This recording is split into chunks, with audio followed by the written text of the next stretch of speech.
em O Poderoso Chefão. Dom Michael Corleone escapou por pouco de um elaborado plano de assassinato.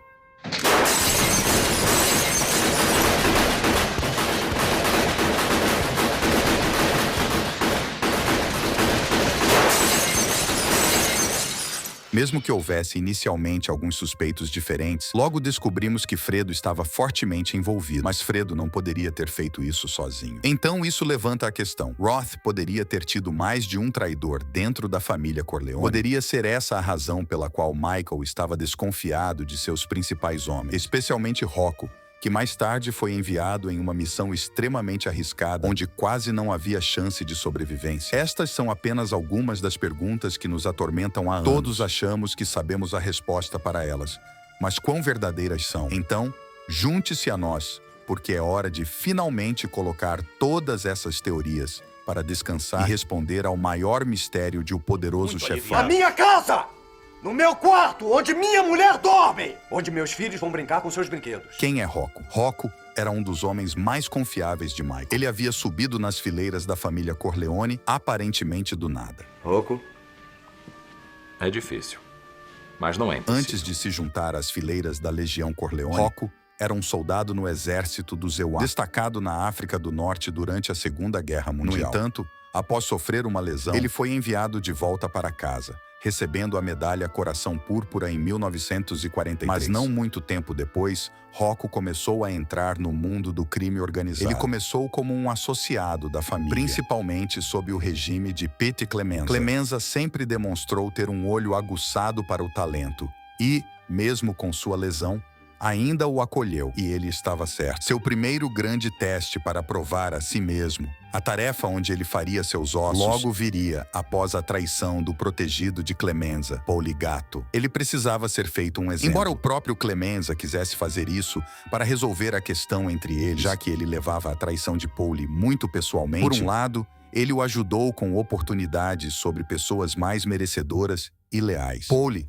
não apenas traiu a família, mas também traiu seu mentor de longa data. Portanto, essa falta de respeito precisava ser retribuída. Mas, ao mesmo tempo, isso fazia Clemenza parecer mal, e ele tinha que assumir alguma responsabilidade pelo que havia acontecido. Deixa. Pega os canônicos.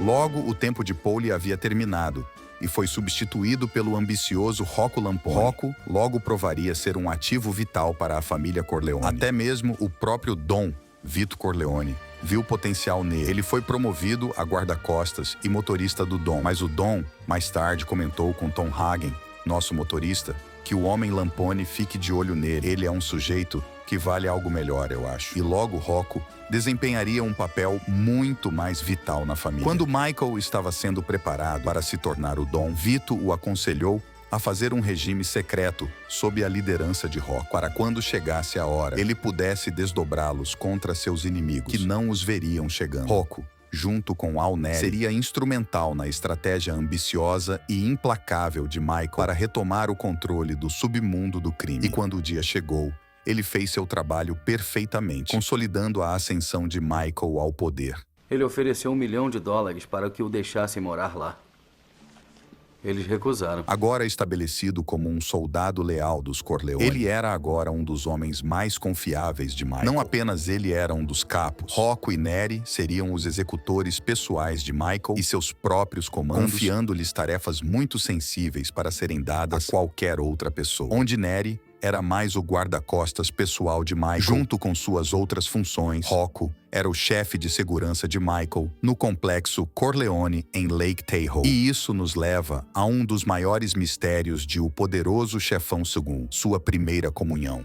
Michael realizou uma enorme festa em sua nova propriedade em Lake Tahoe, onde foi hospedado pelo senador Pat Geary, de Nevada. A lista de convidados consistia de pessoas muito ricas e poderosas. Naquela época, Michael havia entrado no escalão superior da alta sociedade americana, na tentativa de limpar a reputação criminosa de sua família. Então, este era o tipo exato de público com o qual Michael estava tentando se associar e se misturar. Depois de concluir todas as festividades e resolver todos os negócios que tinha para o dia, Michael vai para seu quarto e, Bem, você sabe o que aconteceu a seguir. Soube o que aconteceu na minha casa? Michael, quase morri. Ficamos todos muito Na aliviados. minha casa! Por volta da meia-noite, 2 assassinos de alguma forma infiltraram o altamente seguro complexo Corleone.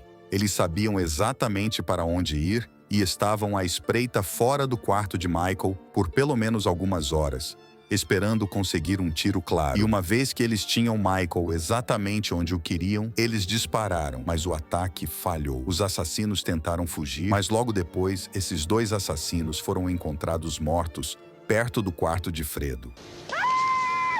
Eles estão ali, mortos!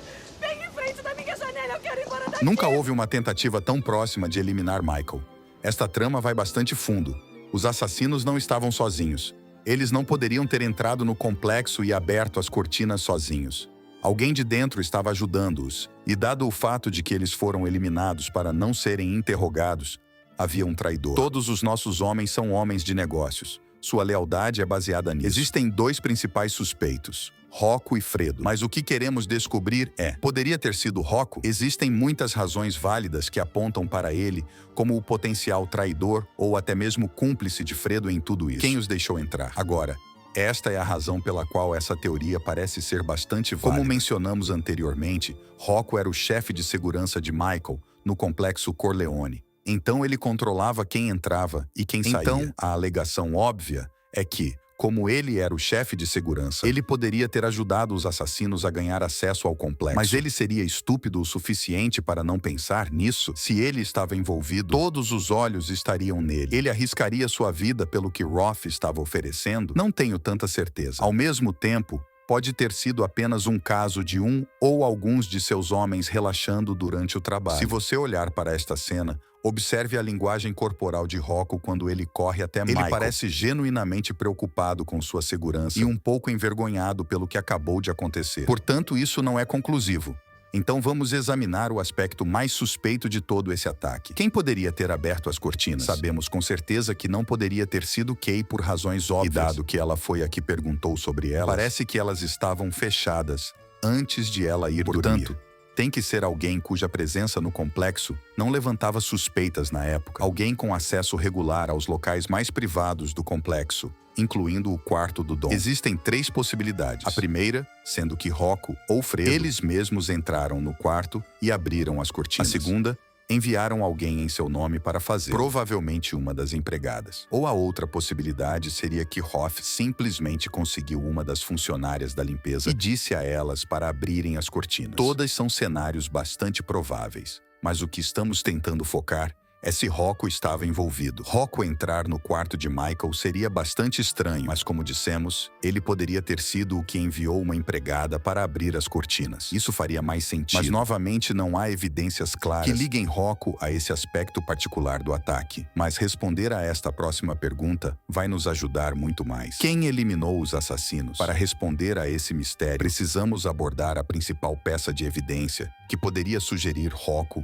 como um traidor. Se Rocco estivesse de alguma forma envolvido, essa seria talvez a maneira mais provável. Lembre-se quando Rocco correu para fora, após o ataque, para buscar Michael. Aqui está o que Michael disse. Eu quero eles vivos. Vamos tentar. Rocco, vivos! Mas quando os assassinos foram encontrados, eles já estavam mortos. E se olharmos para a forma como foram eliminados, deve ter sido inesperado. Se fosse Rocco, ele apenas teria atirado neles. Mas a forma como foram eliminados sugere que era alguém que eles conheciam. Talvez um plano de contingência de Roth para garantir que eles não falassem. É possível que o homem de Fredo os tenha eliminado para que eles não o expusessem. Afinal, ele era um subchefe na família Corleone e teria seus próprios homens leais. Vamos analisar isso muito mais detalhadamente nesse vídeo. Pense nisso. Se Michael soubesse que Rocco era o traidor, você acha que ele esperaria todo esse tempo para fazer um exemplo dele? Eu duvido muito. Mas há mais um mistério que ainda é amplamente debatido. Michael enviou Rocco para morrer? Se ele não era o traidor, por que Michael enviou Rocco nessa missão impossível?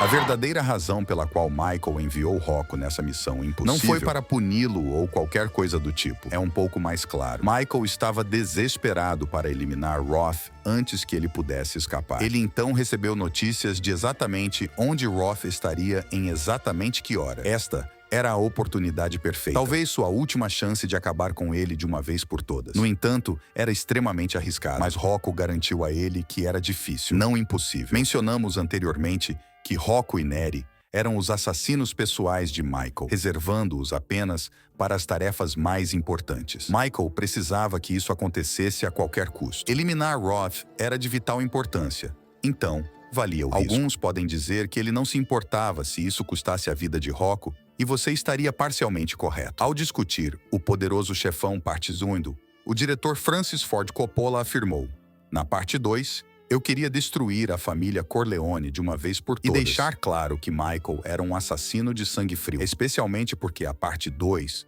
foi feita para ser a conclusão da história da família Corleone.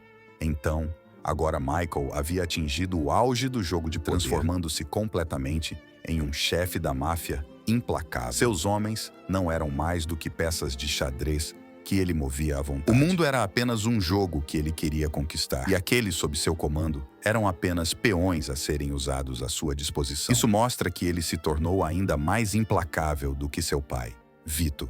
Alguém que ele, em um ponto, prometeu a Kay que nunca se tornaria. Mas, dito isso, há um último detalhe oculto que você precisa saber. É algo que você pode se surpreender ao ouvir. Em um rascunho inicial para a parte 3, Rocco estava listado como um dos personagens do filme. Sim, por mais surpreendente que pareça, é verdade. Rocco de alguma forma realmente sobrevive, o que significa que Michael não tinha tanta certeza de que essa missão resultaria, sem sombra de dúvida, na eliminação de Rocco. Portanto, não se tratava de eliminar 2 pássaros com uma pedra, mas sim de um risco astuto que ele estava disposto a correr. Mas isso levanta a questão: por que ele não estava na parte 3? Bem, o ator Tom Roski faleceu antes do início das filmagens e, portanto, foi retirado do roteiro. Independentemente disso, isso foi usado para mostrar que parece não haver redenção para Michael Corleone. Ele não traiu Michael, o envolvimento de Fredo. Após analisar tudo isso, e com todos esses fatores em mente, parece que Rocco era apenas culpado de incompetência genuína, com Fredo desempenhando um papel muito maior. Para responder a esse mistério e colocar essa teoria para descansar, não,